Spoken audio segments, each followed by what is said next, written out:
This is Junko Furuta, and she is the victim of what's been described as Japan's worst case of juvenile delinquency. What this innocent young girl suffered at the hands of 4 sick and twisted boys has become one of the most horrifying cases the world has ever seen. The ringleader of these boys, Hiroshi Miyano, oversaw the kidnap, abuse, and torture beyond any level of cruelty any human being could do to one another. They made her their captive, their slave, and their punching bag, before finally freeing her from constant pain by taking her life. This case is perhaps one of the most gruesome one we've ever covered, with prolonged abuse and total disregard for human life. Viewer discretion is advised, as the details of this crime are extremely graphic, and the circumstances are as heartbreaking as they are tragic. April 2nd, 1999. The body of Junko Furuta is laid to rest while mourners struggle to hold themselves together. This unfortunate young girl's journey through life came to an end in the saddest way possible. It's hard to imagine the shock her loved ones must have been feeling after her tortured body was found encased in concrete and dumped at waste ground. The last time anyone had heard from Junko was when she had called home during her disappearance to tell her family she had run away, was staying at a friend's house, and was safe and well. At her funeral, her friends pay their own tribute to this popular high school kid. Jun-chan, おかえりなさい。こんな形で再会するとは夢にも思っていませんでした。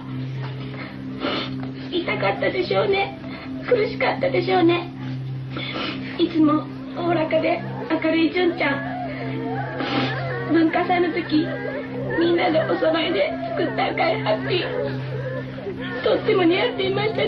Born in 1971 in Misato City, a province of Saitama, Japan, Junko led a relatively normal and happy life, working hard to achieve good grades and to build a future for herself. By October 1988, the 17-year-old was living at home with her 2 brothers and was already working a part-time job. In fact, her popularity wasn't hindered by the fact that she was known to never drink, party, or take illegal drugs. Her respectable behavior didn't stop the constant attention she received, in part due to her beautiful looks and her endearing personality. Her family and many of her close friends all agreed that it's hard to find a young person so dedicated to their future like Junko was. She was so dedicated, in fact, that her 2 greatest pursuits were diligently attending school and working to save up money for her future. And she even had a job lined up for after she graduated. It looked like she had a dream life already in the works.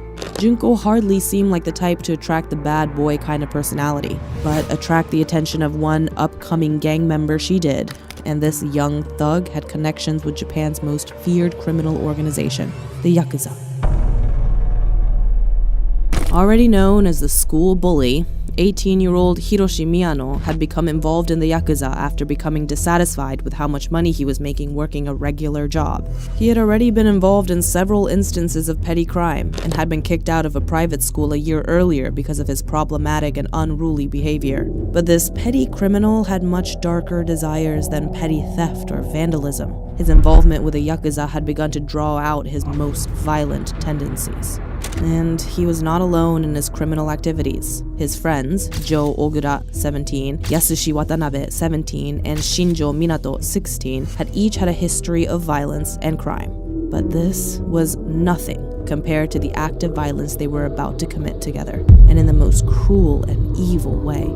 It started when Miyano asked Junko on a date. He had recently broken up with his girlfriend and told Junko he had a crush on her. With her stunning features and popularity, Miyano saw Junko as an ideal candidate. But Junko was not thinking the same thing, and she knocked back his affections, something that many would not do knowing his dangerous connections and short temper. But Junko did turn him down, and the result was a fatal one. Maybe he felt embarrassed and humiliated, but even if he did, that doesn't excuse what he planned to do to Junko in revenge. He just had to bide his time. Around 8:30 p.m. on November 25th, 1988, Junko was riding her bike home after her full shift at work. She was looking forward to watching the final episode of one of her favorite shows, Tombo. At the same time, Miyano and Minato were out hunting for innocent women to have their way with at a park in Misato. You see, one of this group of boys' favorite pastimes was to rob and assault girls. They did this a lot. They could spot an easy target, and they always seemed to get away with it. Many victims might be hesitant to report a crime they have suffered in fear of the Yakuza coming to look for them, as Miyano would always threaten his victims with his criminal connections. For Junko, this night of joy was about to become a night of horror, as she was spotted by the two boys and quickly became their next target. As she rode home on her bicycle, totally unaware of any danger, she was suddenly pushed to the floor by Minato, while Miyano hid nearby, ready to begin his deception. Miyano ran over to her, claiming to have witnessed the attack and offering to walk her home safely. We'll never know if she had any suspicion, or was unsure of her safety during the walk home. There probably wasn't that much time for her to think about it, as along the way, Miyano grabbed Junko and forced her into a warehouse. She must have been terrified at the ordeal she was going through, as Miyano began to exact his revenge on her for having the nerve to say no to his advances. As always, he threatened her family with Yakuza thugs if she didn't do exactly what he wanted. What he did want from this innocent girl was nothing short of monstrous. Junko was violated by Miyano in the most sickening way, having his way with her without any remorse. After he finished, Miyano called his friends to brag about what he had done, but this was only the beginning of Junko's nightmare. She was assaulted again in a nearby hotel by several boys, who appeared to take great pleasure in their despicable act of depravity. The boys then concocted a plan that would eventually become a death sentence for Junko Furuta, but not before she was made to suffer through weeks of agonizing abuse. She was taken to a house that had already been used as a gang hangout by Miyano, Minato, Ogura, and Watanabe for some time. It seemed the perfect place to keep their new captive. Over the next day, they are reported to have humiliated and violated her at will several times. They planned to let other Yakuza members join in on making Junko their slave and ongoing prisoner. This happened before to another girl the gang members had kidnapped. Like Junko, they also violated her in the sickest way before eventually releasing her. But for Junko Furuta, this would have been the only consolation. By the third day, her parents, who by now were beginning to grow sick with worry, decided to call the police to report her missing. When Miyano and the others heard the police were looking for Junko, instead of returning her, they began to scheme. Their plan would ensure that both her parents and the police would call off their investigation. Junko was forced to call her parents and pretend she had run away from home to stay with a friend. She told him that she was safe and convinced her parents to call off the investigation. This gave the four kidnappers the freedom they needed to continue their onslaught of abuse. They had just one more obstacle to overcome: Minato's parents. In order to have an excuse for Junko being around, Minato told them Junko was his girlfriend. This deception appeared to fool his parents at first, although they later admitted they became aware of what was really going on. But knowing their son's violent tendencies and fearing his close affiliation with the Yakuza, they remained silent. It was later revealed his brother had also figured out what was going on in their house, but also chose to stay silent. In the end, the kidnappers didn't even need to pretend, as they realized no one was calling the police. It's understandable Minato's family may have feared him and what members of the gang may have done had they called the police on their own, but these three people could have stopped this nightmare early on had they had the bravery to do so. Junko had by now suffered days of violation, torture, and abuse, but the worst hasn't yet come. Around a week into the ordeal, we can only imagine that she had been violated time and time again by the four boys and other gang members that were involved. They were invited to abuse her, and as time went on, the torture became more twisted and inhumane. She was no longer allowed to wear clothes or eat. It's believed on the cold nights she was forced to sleep on the balcony outside. By now, much of what Junko had been through would have broken the spirit of many, but she fought on, taking days and days of abuse and beatings, starvation, and even being forced to sit in a freezer where they would make her suffer for hours. Around 10 days into the ordeal, Miyano and his friends would intensify their attacks. They no doubt laughed as skewers of hot food were put inside her, causing painful internal damage. Maybe it was this incident that finally gave her the courage to try to escape. Junko somehow found the strength to crawl to a phone in the house, where she managed to dial for the police. As they answered, she must have finally thought she was going to be free of the constant pain. But before she could make her cry for help, Miyano entered the room and slammed the phone down. Naturally, the police, who were concerned at the call being cut short, called back the number. Miyano answered, and in a cruel twist, managed to convince the police that the emergency call was made in error, something the police never bothered to check on, ending Junko's hope for freedom. For her disobedience, she was subjected to even more torture beyond anything she had experienced yet. They intended to make sure she couldn't run away again by taking her feet. She was teased with a lit flame while her feet was doused in lighter fluid. They put the flame to her and watched as she burned, causing agonizing pain. But this was not the only time she made a chance for freedom. One of the boys who had been invited to violate her had decided to tell his brother what was happening at the Minato house, who then called the police. What happened next is a shocking failure of the authorities, as police went to the house but decided not to search it. They believed the invitation to search the house was sufficient proof that there was nothing to hide. Had they followed through on the information they were given, Junko could have been saved 16 days into her unimaginable captivity, and the 4 boys could have been made to pay for their crimes. Instead, police walked away considering the matter closed. Her kidnappers decided they needed to have even more of what they considered fun, so Junko was tied to the ceiling and used as a human punching bag in a degrading show of what these 4 boys thought of human life.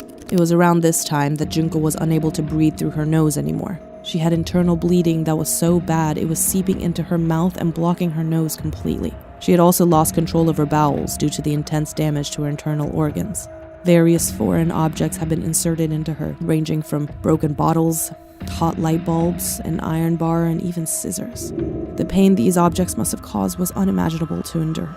By day 30 of her incarceration, she could no longer walk, having to crawl to the bathroom with her broken and twisted hands and feet. Eventually, she could not make it to the bathroom and began soiling the carpets of the house, which only enraged the boys even more. Soiled carpets wouldn't be a problem for her 4 kidnappers anymore. Around day 30, the damage to Junko's internal and intimate organs were so severe that she could no longer even go to the bathroom. By this point, she must have been a heartbreaking sight. Her face and body were so damaged she must have been unrecognizable from when they first abducted her. While most people were celebrating New Year's Day in 1999, Junko Furuta was alone. She was no longer able to move her body off the ground. She had been treated like an object for her kidnappers. Her wounds were now rotting and causing such a smell that Miyano and his friends no longer had physical interest in her, and so they kidnapped a 19-year-old girl on her way home from work and violated her instead. Junko was now over 40 days into one of the most horrifying experiences anyone could possibly live through. She no doubt was considering whether she could go on even another day. She begged her captors to end her life in a cry of mercy to release her from the pain. Instead, they forced her to play a game of mahjong. Either by luck or defiance, she won the game. Miyano and his friends did not take this well, and their final onslaught would be brutal and, ultimately, deadly for the girl. So savage that pus covered her body, oozing from her wounds. To keep their hands clean, the 4 boys wrapped their fists in plastic bags and continued to attack her. She died the following day. It's both a miracle and a tragedy that this innocent girl lasted 44 days of the most intense abuse. Her beautiful looks were destroyed, and the girl who loved to socialize had been alone and scared for over a month. The day she died, Miyano, Minato, Ogura, and Yasushi realized she had passed away. In an attempt to avoid being discovered, they decided to dispose of her body at a nearby landfill, which was a local dumping ground for waste. In one final act of humiliation, they placed her body into a 55-gallon drum, filled it with concrete, and dumped the barrel, hoping it would never be discovered.